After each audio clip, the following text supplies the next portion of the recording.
ଆଜି ତମେ କଣ କରୁଛ? ଛୁଇଁ ଆଳୁ ଭଜା। ହଉ କର। ଅଳ୍ପ ତେଲରେ। ହଉ କର। ଏଇଠି ଦେଖାଅ କେତିକି ତେଲ ପଡିଛି। ଅଳ୍ପ ତେଲ। ଛୁଇଁ ଆଳୁ ମସଲା ଭଜା। ଆଉ ଏଠି ହେଇଛି ପଣସ କଠା ମସଲା। ଆଉ ତା ସାଙ୍ଗରେ କଣ? ମଟର ତରକାରୀ। ଆଉ ଅରୁଆ ଭାତ। ଦେଖନ୍ତୁ। ଆଉ ଏଇଠି ଶାଗ ଭଜା ହବ। ଶାଗ ଭଜା ହବ। ହଉ କର ଆଉ।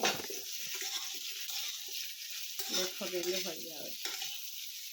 ଏଇଟା ଅଳ୍ପ ତେଲରେ ଯିଏ ଖାଉନଥିବେ ମସଲା ଆଉ ତେଲ, ଏ ଅଳ୍ପ ତେଲ ପକେଇଲେ ଏ ଭଜାଟା ଭଲ ଲାଗିବ। ହେଲେ ଅଳ୍ପ ଅଳ୍ପ ସିମରେ ଭାଜିବାକୁ ପଡ଼ିବ।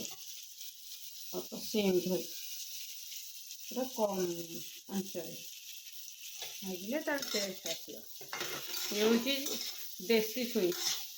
ଆର ଟେଷ୍ଟ ପୁରା ଅଲଗା ପ୍ରକାର। ଯେହେତୁ ଆଜି ସଂକ୍ରାନ୍ତି ସେଥିପାଇଁ ସାଧାଟା ଭଜା ହେଉଛି। ଆଉ ଦୁଇଟା ମସଲା ତରକାରୀ ହେଇଯାଇଛି, ସେଥିରେ ଆଉ ମସଲା ପଡ଼ିବନି। ସେଥିପାଇଁ ତାକୁ ସାଧା କରାହେଉଛି। ଏଥିରେ କଣ ମସଲା ପଡ଼ିବନି? ନା, ମସଲା ତରକାରୀ ବା ଦୁଇଟା କରିଦେଇଛେ, ସେଥିପାଇଁ ଏଇଟା ମସଲା ଦେବାକୁ ପଡ଼ିବନି। ଏଇଟାରେ ଏମିତିକା ସାଧାରେ ଭାଜିଦେଲେ ଖାଇବା।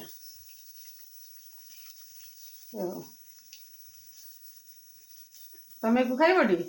ଖାଇବି। ତମକୁ ତ ଛୁଇଁ ପସନ୍ଦ। ମୋର ଆଜି ତ ଫେବରେଟ୍ ଏଇଟା ହେଇଛି ଭଜା। ଶାଗ। ଶାଗ। ଶାଗ ଭଜା ହବ। ଭଜା ହେଇନି, ଭଜା ହବ।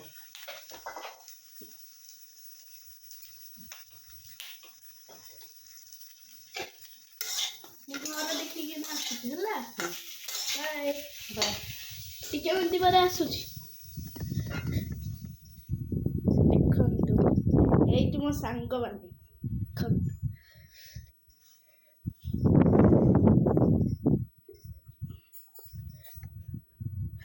ଏଇଠି ଆମେ ରହୁଛୁ।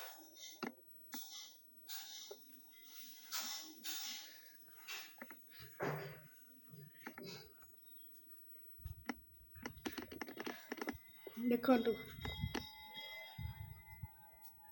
ଏଇଟା ଆମର ଗଛ। ଆଉ ଆମର ରୋଜ ଗଛଟା ଏପଟେ। ଦେଖନ୍ତୁ ଏଇଗୁଟା।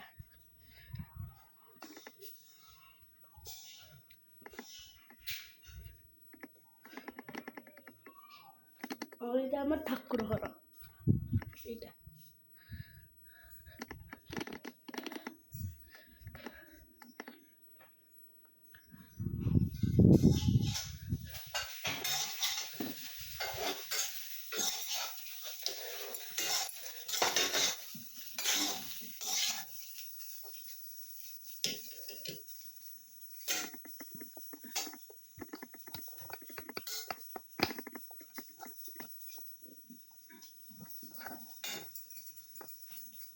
କଣ